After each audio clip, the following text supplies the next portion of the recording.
Welcome to Story Voyage, where real-life stories come to life. Today, we have a gripping tale of betrayal and discovery. A husband who stumbles upon his wife's dating profile and uncovers a secret that changes everything. Stay tuned to hear every twist and turn in this unbelievable journey. And if you love stories like this, make sure to hit that subscribe button and turn on notifications so you never miss a new upload. Shit, I say, can't keep my mouth shut, so that's my little prop to try to keep it respectful. Oh wait, I'm kind of getting to a type now. It was one of those nights when the house felt too quiet. My wife Lisa had been working late a lot recently, which wasn't entirely unusual for her line of work.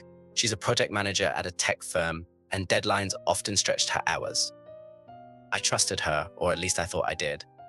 But something about her recent behavior gnawed at me, her late-night phone calls, the sudden silences when I walked into a room, and the way she'd been guarding her phone like it held nuclear launch codes. That night, I was scrolling through my phone absentmindedly, trying to distract myself from the strange sense of unease. A notification popped up for a dating app. It wasn't mine, I hadn't used anything like that in years. Curiosity got the better of me, and I clicked on it. It led me to a dating site I'd never heard of before. I scrolled through the homepage, wondering how I'd received the notification. Then I saw her. It was Lisa. Her photo stared back at me, smiling in that familiar way that used to light up my world. The profile wasn't subtle either. She'd used her real first name and mentioned her love for hiking, wine tasting, and weekend getaways. All things we used to do together. My hands trembled as I clicked through the profile. It was definitely her. The photo wasn't one I'd taken, but it was recent, maybe from a work outing or something I wasn't privy to. I didn't know what to do. Confronting her outright felt rash. Instead, I created a profile of my own. It felt wrong, deceptive even. But I needed answers. I used a fake name, uploaded a random picture, and filled out the details carefully to make it seem believable.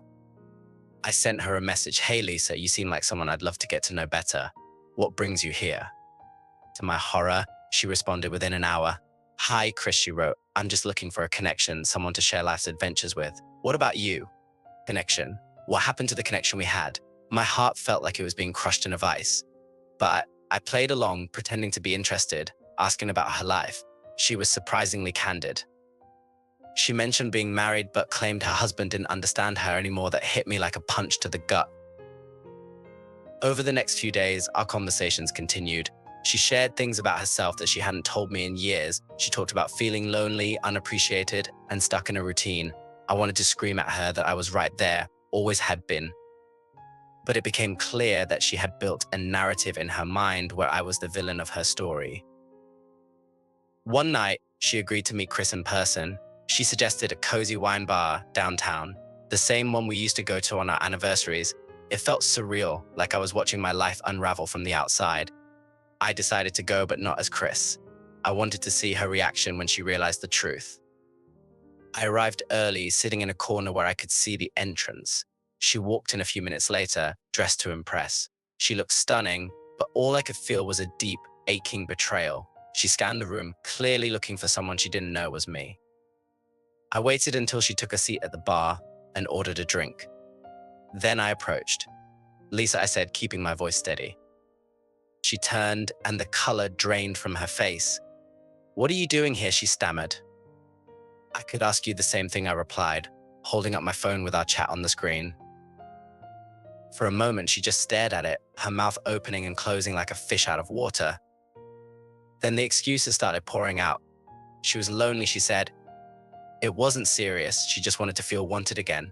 Each word felt like another knife in my chest. "Do you have any idea what you've done?" I asked, my voice rising. "You didn't just betray me, you destroyed everything we've built together." People were starting to stare, but I didn't care. This was my life falling apart right there in that dimly lit bar. She tried to apologize, but it felt hollow. I told her I needed time to think and left her sitting there, her drink untouched. The ride home was a blur.